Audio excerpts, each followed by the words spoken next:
Deseamos continuar con la clase y procederemos ahora a la lección número 17, titulada Principios de estudio del espíritu de profecía.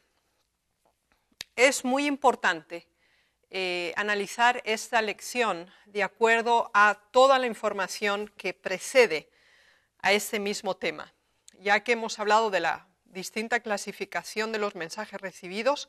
Ahora vamos a analizar el modo en que deben estudiarse. Así que los principios a seguir en el estudio, los principios de estudio, implican también los principios del uso. Así que vamos con el primero de ellos.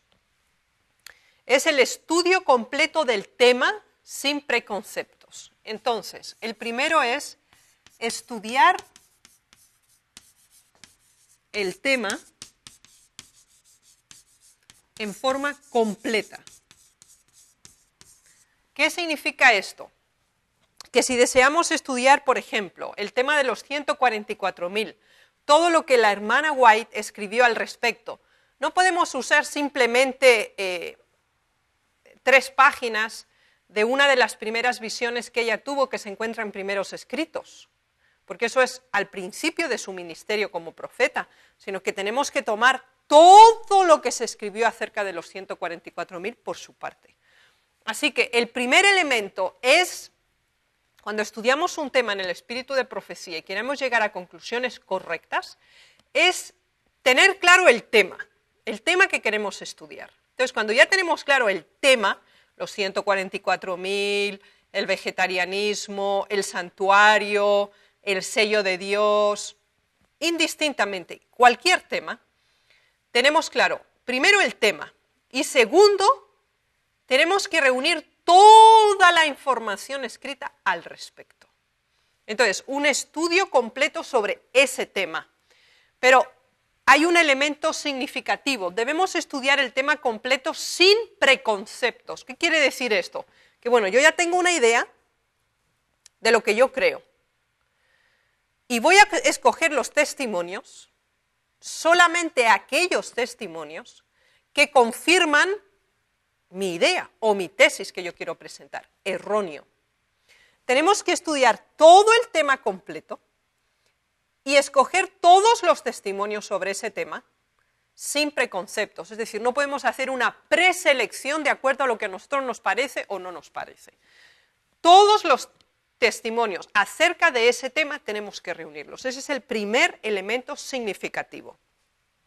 Y vamos a comprobar cómo los principios de estudio que se van a presentar en esta clase no son de invención propia, sino que son los que la propia profeta transcribió para el uso de sus escritos. Leamos el testimonio que se encuentra en el manuscrito número 22 del año 1890. Dice así: ¿por qué los hombres no ven y viven la verdad? Muchos estudian las escrituras con el propósito de probar que sus ideas son correctas. Cambian el significado de la palabra de Dios para que concuerde con sus propias opiniones. Y lo mismo hacen con los testimonios que el Señor envía. Citan la mitad de una oración, dejando a un lado la otra mitad, que si se la citara revelaría que su razonamiento es falso. Dios desaprueba a los que pervierten las Escrituras para que concuerde con sus ideas preconcebidas. Fíjense qué interesante este testimonio. Aquí el manuscrito 22 del año 1890 nos dice lo siguiente. 1. Generalmente la forma en que uno usa o los principios de estudio que un individuo usa para estudiar la Biblia también lo aplica al espíritu de profecía. Y ella explica, hay muchos que estudian las Escrituras con el propósito de probar que sus ideas son correctas. Es decir, ellos no toman las Sagradas Escrituras para buscar qué es lo que la Biblia me dice a mí, cuál es el mensaje que Dios tiene para mí, sino que buscan la Biblia para probar la idea que ellos ya tienen.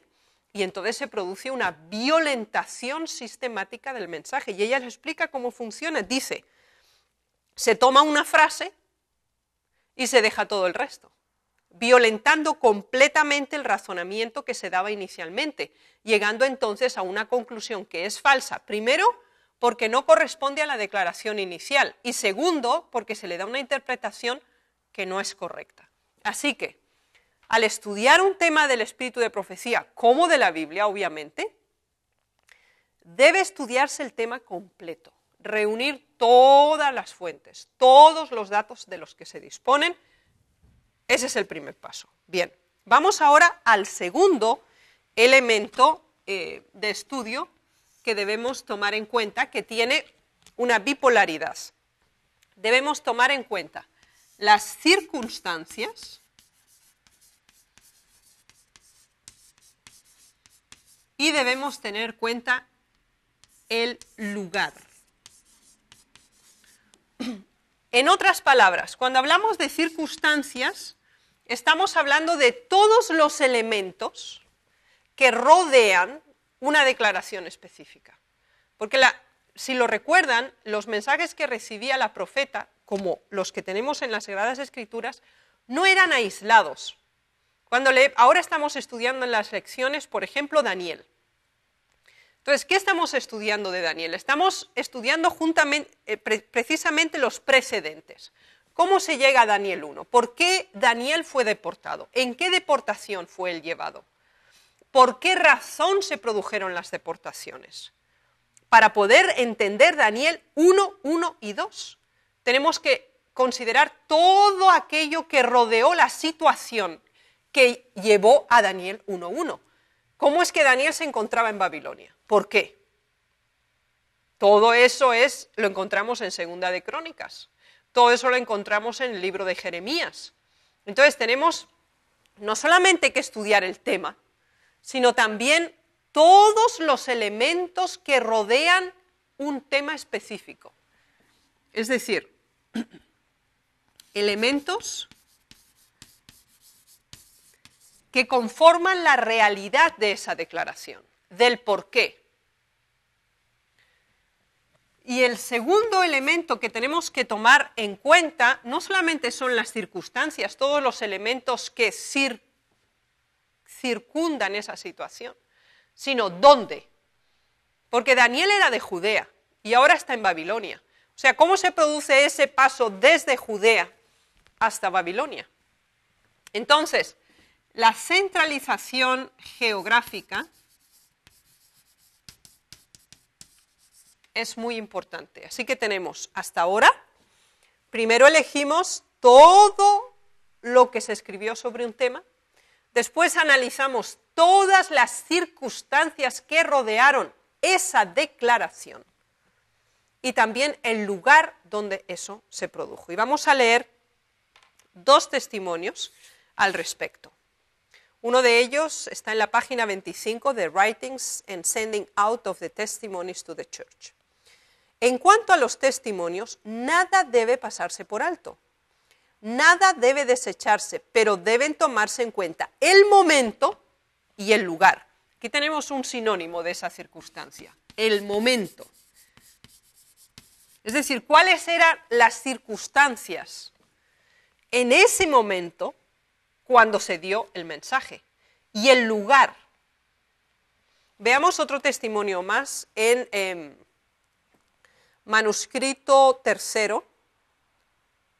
No, perdón, disculpen. Mensajes selectos, tomo 3, la página 327, dice así. Este es muy importante, este testimonio. Vemos a personas que seleccionan de los testimonios las declaraciones más fuertes, sin explicar o prestar atención a las circunstancias en las cuales las palabras de alerta y amonestación fueron dadas, y las aplican en todos los casos. Así, producen impresiones desfavorables en la mente de la gente. Siempre hay personas que están listas para tomar cualquier cosa de un carácter tal que ellos puedan usar para imponer a la gente una prueba estricta y severa. e introducirán elementos de su propio carácter en las reformas. Esto despierta desde el mismo principio la oposición de los que precisamente podrían ser ayudados si se los tratara con cuidado. Ejercerían así una saludable influencia que uniría a la gente con ellos, pero comienzan la obra con un ataque a las personas. Escogen algunas declaraciones de los testimonios, las aplican a todo el mundo y disgustan a las personas en vez de ganarlas. Producen divisiones donde podrían y deberían traer paz. Aquí tenemos un ejemplo específico de un uso erróneo, de la violentación del momento, de las circunstancias, de los elementos que conformaron esa declaración. Y entonces es muy importante, dice, vemos a personas que seleccionan, se produce una selección, estos testimonios sí, estos no, sobre un tema. Eligen las más fuertes o las que mejor les parecen, sin explicar o prestar atención a las circunstancias. Eso sería, en palabras modernas, el contexto. ¿Ya? El contexto. Es decir, se toman los testimonios sobre un tema, pero después se seleccionan, se eligen solo aquellos que corresponden a la idea que se quiere presentar. Y se presentan sin la explicación, sin el por qué es así, por qué fue dado y a qué se aplicaba. Entonces, dice, sin explicar o prestar atención a las circunstancias en las cuales las palabras de alerta y amonestación fueron dadas. Y se aplican en todos los casos. Es decir, algo que no era general y que tenía una circunstancia y un contexto específico y un lugar específico, se arranca de esa situación, no se da ninguna explicación, se aísla completamente esa declaración y entonces, ¿qué pasa? Se producen impresiones desfavorables, o sea, no corresponde al objetivo, al propósito inicial de esa declaración. Vamos a otro matiz muy importante que de hecho es una ampliación de este mismo, que es el tiempo y el lugar. Y vamos a ver por qué distinguimos en el aspecto de tiempo y lugar, lo colocamos como uno más, cuando de hecho está incluido dentro del contexto. Es porque la profeta también lo diferencia. Dice, acerca de los testimonios, nada es ignorado, nada es puesto a un lado. Sin embargo, deben tomarse en cuenta el tiempo y el lugar. Nada debe hacerse fuera de su tiempo. Algunos asuntos deben ser retenidos porque algunas personas darían un uso impropio a la luz dada. Son esenciales cada jota y cada tilde y deben aparecer en un tiempo oportuno. En lo pasado, los testimonios fueron cuidadosamente preparados antes de que se les enviara para su publicación. Y todavía cada asunto es cuidadosamente estudiado después de ser escrito por primera vez. ¿Qué quiere decir esto? En el mensaje, por ejemplo, de la Reforma Pro Salud. Recuerden que ya estudiamos cuándo se recibieron los primeros mensajes. Si nosotros cuando estudiamos el tema de la Reforma Pro Salud y todas las declaraciones que han sido publicadas al respecto, si no las colocamos en el orden cronológico, en el tiempo en que fueron dadas, podemos llegar a conclusiones completamente erradas. Por eso no es solamente la circunstancia, es decir, los elementos que rodearon tal declaración, sino cuándo. Por eso se van a dar cuenta en los ejemplos que estudiaremos que es fundamental colocar correctamente en orden los mensajes. Y cuando estudiamos el Antiguo y el Nuevo Testamento, recuerden que damos un énfasis especial a la datación, porque habíamos enfatizado cómo la verdad se va complementando. Y la verdad presente en el tiempo de la Reforma de Lutero tuvo una evolución y llegó hasta nuestro tiempo presente. No es que aquello no fuera verdad, pero era la verdad presente de ese momento. Y la verdad fue en aumento y sabemos que la verdad sigue en expansión. Así que es fundamental tomar en cuenta estas declaraciones, las circunstancias, el tiempo y el lugar. El contexto, ya lo habíamos analizado, pero queremos darle un énfasis especial, ya que es una palabra relativamente moderna y no la encontramos así literalmente en los testimonios, pero sí la encontramos definida. Leamos el manuscrito 21 en la página del año 1901, o sea, manuscrito 21 del año 1901 dice, en relación al contexto, por las varias cartas que me han llegado, veo que cuando hombres como B, pretendiendo ser enviados por Dios, van a aquellos de nuestros hermanos que están más o menos aislados de los nuestros, esas almas están listas para aferrarse a cualquier cosa que da a entender que es de origen celestial. Me llegan cartas que se me suplica que conteste. Sé que muchos hombres toman los testimonios que el Señor ha dado y los aplican como suponen que deberían ser aplicados. Fíjense qué interesante. Extrayendo una cláusula aquí y otra allá, sacándola de su contexto adecuado y aplicándola de acuerdo con sus ideas. Así quedan perplejas las pobres almas, cuando podrán leer a fin de que en todo lo que ha sido dado pudieran ver la verdadera aplicación y no se confundieran.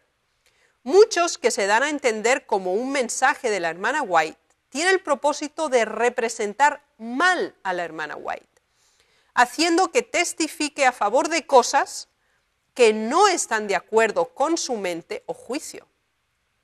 Esto hace que su obra sea muy penosa. Los informes vuelan de uno a otro acerca de lo que la señora White ha dicho, la hermana White ha dicho. Cada vez que se repite el informe, se agranda. Si la hermana White tiene algo que decir, dígalo ella. No se pida a nadie que sea portavoz de la hermana White. Por favor, dejad que la hermana White dé su propio mensaje. Vendrá mejor de ella que de alguien que informe de su parte. Entonces, ¿qué pasaba ya en el tiempo de la hermana White? Que mucha gente violentaba los escritos y decía, la hermana White dice así, y era para apoyar su idea. Entonces ella dice, por favor, ¿por qué usan mi nombre? Si yo tengo que decir algo, lo diré yo no necesito que otras personas vengan y digan lo que yo he dicho o lo que yo quería decir, porque de acuerdo a este manuscrito se constata que muchos de aquellos que declaraban esto dice la hermana White, sobre todo se da el ejemplo de miembros aislados, alejados, se usaba su nombre como autoridad para confirmar ideas que habían sido violentadas del contexto y que daban una idea completamente diferente a lo que la profeta tenía como deber decir y se alejaba completamente del propósito y del contenido del texto como tal. Así que estos elementos son básicos.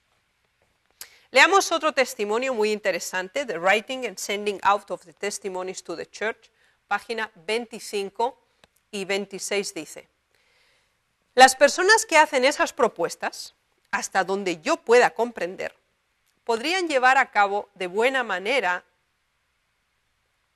lo que sugieren por escrito. Sin embargo, no me atrevo a darles la menor licencia para usar mis escritos en la forma en que proponen. Al emprender una tarea tal hay que tomar en cuenta muchas cosas, pues al usar los testimonios para apoyar algún tema que haya impresionado la mente del autor, las citas pueden dar una impresión diferente de lo que darían si fueran leídas en su contexto original. Así que les encarezco, hermanos, cuando estudien un tema, reúnan toda la información, analicen las circunstancias, analicen el lugar, analicen el tiempo y entonces tendrán el contexto completo.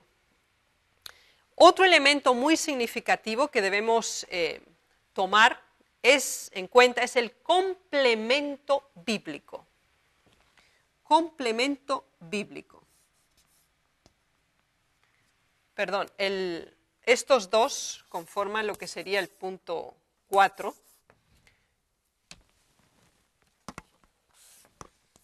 Porque ya hemos establecido la fórmula, si lo recuerdan. Hemos dicho contexto es igual a tiempo más lugar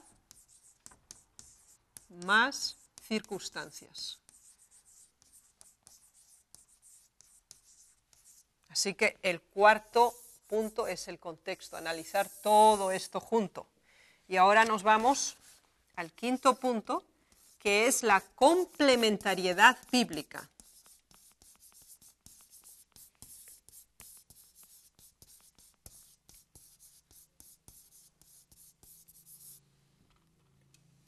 Y este punto es muy importante, hermanos. Lo encontramos en Joyas de los Testimonios, volumen 2, la página 281. Dice así: el Señor quiere amonestaros, reprenderos, aconsejaros, por medio de los testimonios dados, y grabar en vuestra mente la importancia de la verdad de su palabra.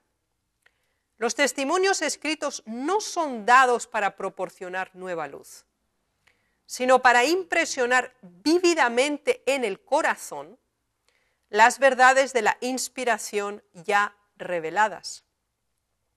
El deber del hombre hacia Dios y sus semejantes ha sido especificado distintamente en la palabra de Dios. Sin embargo, son pocos entre vosotros los que obedecen a una luz dada. No son sacadas a relucir verdades adicionales, sino que Dios ha simplificado por medio de los testimonios las grandes verdades ya dadas, y en la forma de su elección las ha presentado a la gente, para despertar e impresionar su mente con ellas, a fin de que todos queden sin excusa. Este es muy, muy importante. Así que cuando teníamos un tema para estudiar y reunimos todas las fuentes acerca de ese tema, y aplicamos el tiempo, el lugar y las circunstancias, llegamos a tener el contexto. Estamos solo en el segundo nivel de nuestro estudio. Ahora vamos a ese tercer nivel de nuestro estudio, que es colocar paralelamente esa verdad que estamos estudiando, ese tema, en el contexto bíblico. Porque aquí se nos dice que lo único que hacen los testimonios, dice, Dios ha simplificado por medio de los testimonios las grandes verdades ya dadas. Así que los testimonios colocan en una forma más simple, más explicativa, más comprensible las verdades que ya están en las Sagradas Escrituras. Así que tenemos que complementar todo lo que hemos reunido, todo lo que hemos estudiado, ahora en el contexto bíblico. ¿Y ahora qué tenemos que hacer? Todo ese contexto en los testimonios y contexto en la Biblia, tenemos que hacer algo muy importante, que es coordinarlo.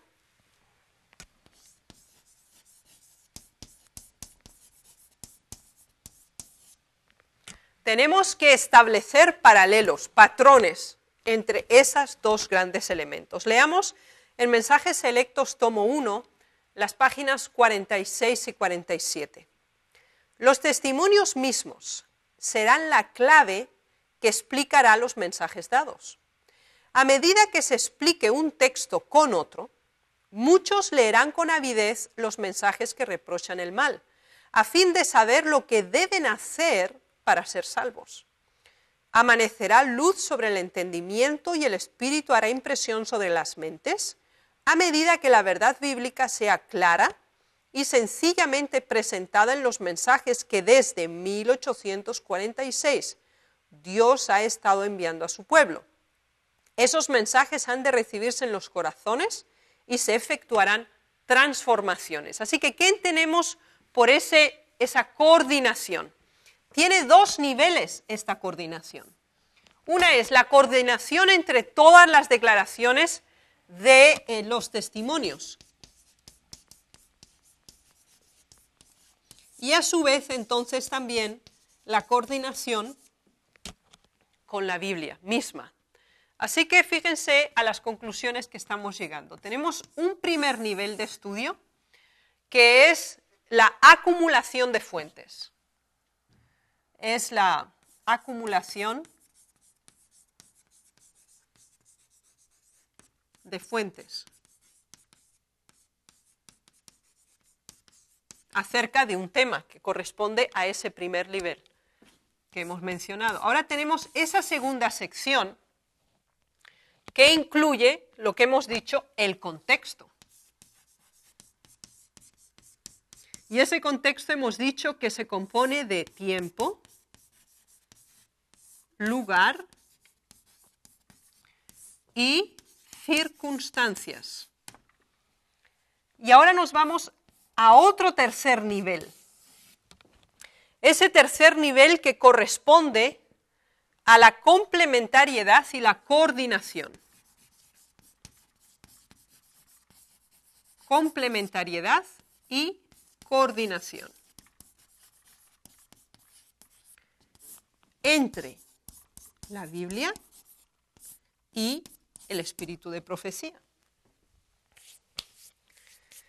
Y aquí se nos dice que se verá una panorámica, o llegará a unas conclusiones impresionantes que tendrán un efecto de transformación completa de los individuos.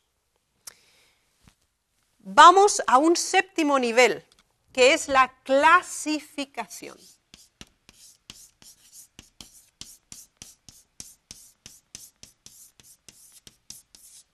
¿Qué se entiende por clasificación?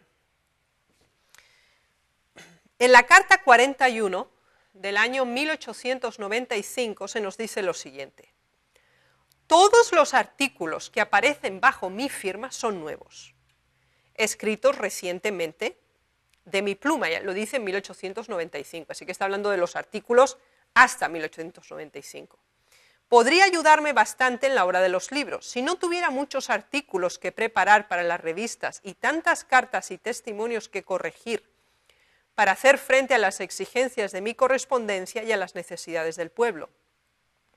Usted sabe que todos mis temas, tanto en el púlpito como en privado, en forma oral o escrita, versan acerca de la vida de Cristo. Casi todo lo que he escrito hasta ahora sobre este tema ha sido escrito durante las horas cuando los demás duermen. Esto está en 1895. Así que, ¿qué tenemos que hacer? Cuando hemos buscado un tema, y en ese tema hemos reunido todas las informaciones que hemos podido conseguir, y las que existen, cuando las hemos enmarcado en su debido contexto, es decir, cada una de las declaraciones, porque imagínense que están estudiando un tema y tienen testimonios de 1880, de 1889, de 1897, de 1903, de 1905, de 1910, de 1913. Entonces, ya los ha colocado en el tiempo, los ha colocado cronológicamente, también los ha colocado en el lugar que fue dado y también en las circunstancias, una explicación breve, el por qué se dio ese testimonio, qué es lo que lo motivó, cuál era la situación. Y después llegamos a ese tercer nivel, donde cada uno de esos testimonios cronológicamente que hemos tratado, le damos ahora su complemento bíblico y a su vez los coordinamos entre sí, cómo una información se complementa con otra y cómo se coordinan entre sí, no los testimonios tratados en una forma aislada. Si el tema es el mismo, debemos coordinarlos y entonces de esa manera complementarlos. Y entonces el próximo paso es la clasificación. Es decir, si era un mensaje específico para un grupo de iglesias o una iglesia, todo eso lo ponemos juntos en una categoría, porque estamos haciendo una clasificación ahora. Pero fíjense qué interesante. Si esta clasificación la hacemos entre los puntos 2 y 3, cuando estamos contextualizando, vamos a llegar a una conclusión errada. Porque como no conocemos el contexto, no sabemos por qué se dio el mensaje, cuándo se dio, a quién se dio, por qué se dio, ni cómo se dio, entonces estamos clasificando solo por lo que sabemos, no por lo que deberíamos saber y lo que debemos investigar. Entonces, si hacemos una clasificación antes de haber estudiado el contexto, antes de haber realizado una complementariedad bíblica y antes de haber hecho una coordinación y una complementación, llegaremos a una conclusión errada, porque estamos aislando de su contexto circunstancial, temporal y temático, ese testimonio que estamos tratando. Así que la clasificación es recién en el punto número 7. El propósito. En el volumen quinto de los testimonios, las páginas 663 y 664 nos dice lo siguiente. La palabra de Dios es suficiente para iluminar la mente más entenebrecida y puede ser entendida por los que tienen el deseo de comprenderla. Pero, a pesar de todo esto, algunos que profesan hacer de la palabra de Dios su tema de estudio viven en directa oposición a sus más sencillas enseñanzas. Por ello, a fin de dejar a los hombres y mujeres sin excusa, Dios da testimonios claros y agudos, llevándolos de vuelta a la palabra que han dejado de seguir. La palabra de Dios abunda en principios generales para la formación de rectos hábitos de vida. Y los testimonios generales y personales han sido calculados para llamar la atención más especialmente a estos principios. Así que cuando hemos hecho ya la clasificación y sabemos, bueno, dentro de ese tema que hemos elegido para estudiar, tenemos subtemas que están relacionados. Por ejemplo, si estudian el sello, el tema del sello, van a tener que estudiar la marca de la bestia, van a tener que estudiar el 666, van a tener que estudiar la bestia, la imagen de la bestia. Esos son subtemas que están relacionados con el tema genérico, por eso lo clasificamos y entonces tenemos todo el marco del cuadro. Ahora, el propósito es el objetivo final de toda esta estructura de los 7 puntos. Es decir, ¿cuál ha sido la razón? ¿Qué nos ha motivado? ¿Cuál ha sido el objetivo, el porqué de todo este estudio? Es simplemente para revelar, como dice aquí, los principios generales de la verdad, que ya están en las Sagradas Escrituras. Así que, como un modo de conclusión a un estudio de un tema, tenemos que analizar el propósito. ¿Por qué de todo esto? ¿Cuál es la razón? Y entonces llegaremos a los principios generales de esas declaraciones. Tenemos una ampliación al respecto en Joyas de los Testimonios, tomo 2, la página 289. Dice, la palabra de Dios es clara y precisa en sus restricciones. Reprende vuestra complacencia egoísta, por eso no la obedecéis. Los testimonios de su espíritu llaman vuestra atención a las Escrituras, señalan vuestros defectos de carácter y reprenden vuestros pecados, por eso no los escucháis. Así que no hay diferencia de propósito entre los testimonios y la Biblia. No hay diferencia, el propósito es el mismo.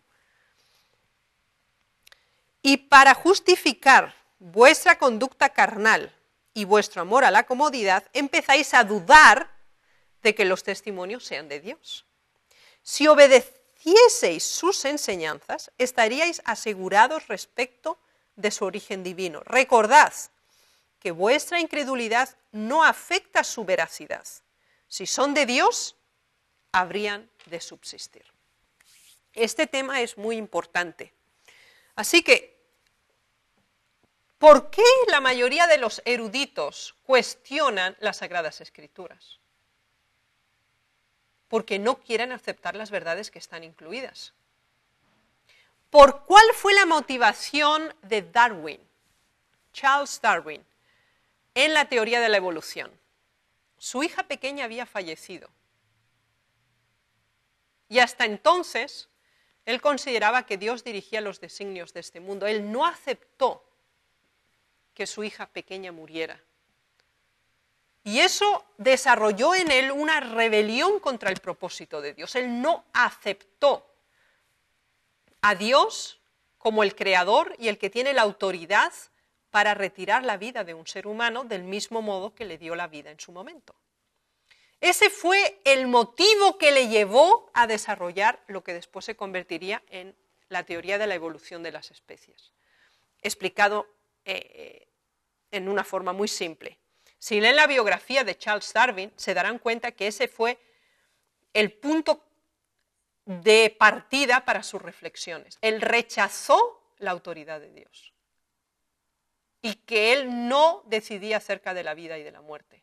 Y como no quería a Dios en su vida, por el hecho de que su hija menor había fallecido, le llevó a empezar a realizar una estructura de la explicación del mundo sin Dios. Entonces, aquí este testimonio nos explica, del mismo modo que se busca contradicciones, defectos, cuestionamientos a las Sagradas Escrituras, en sus traducciones, en sus manuscritos, porque no se quiere aceptar la verdad que está, porque se le quiere desposeer de su credencial divina en la inspiración, lo mismo se hace con los testimonios. Cuando se empieza a rechazar los testimonios es porque no se quiere aceptar las verdades que incluyen. Y este testimonio nos lo aclara grandemente. Vayamos a la actividad que debemos realizar en el contexto de esta lección. Deben, por favor, leer Joyas de los Testimonios, tomo 1, el capítulo Falsificación de los dones del Espíritu. Es un capítulo muy interesante y les va a ayudar en el contexto de esta lección. Les ruego también que estudien el anexo que se encuentra en el libro del Espíritu de Profecía. En la parte final del libro hay un anexo que va desde la página 101 hasta la página 107 y es una recapitulación o una compilación de testimonios que le van a ayudar a extender mucho más el tema que hemos presentado en esta lección. Y en su tarea escrita, el trabajo va a consistir en el análisis de los diversos testimonios que se encuentran en esa sección del anexo que les acabo de mencionar y deben resumir los principios que están incluidos en ese anexo y que son más de estos 7, porque son subcategorías dentro de esos 7 principios básicos de estudio que hemos mencionado y deben por lo menos mencionar 12. Van a encontrar estos 7 y van a encontrar muchos más. Así que ruego al Señor que les bendiga en esta importante labor.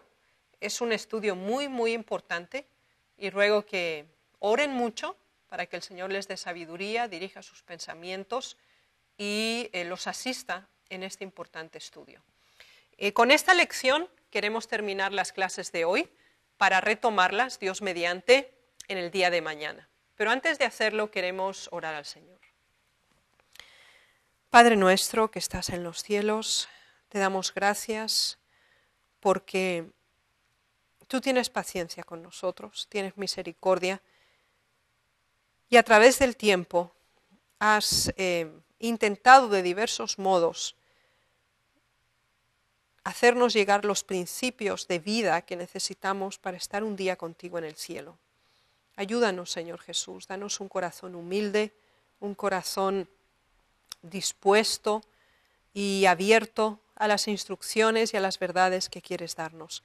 Ayúdanos a ser honestos en el estudio de tu palabra, a ser honestos en el estudio de los testimonios y seguir los principios que tú nos has mostrado para llegar a las conclusiones correctas. Ayúdanos, Señor Jesús, para aceptar las verdades que tú nos has dado y por medio de tu Espíritu capacitarnos también para vivirlas. En el nombre de Jesús. Amén. El Señor les bendiga.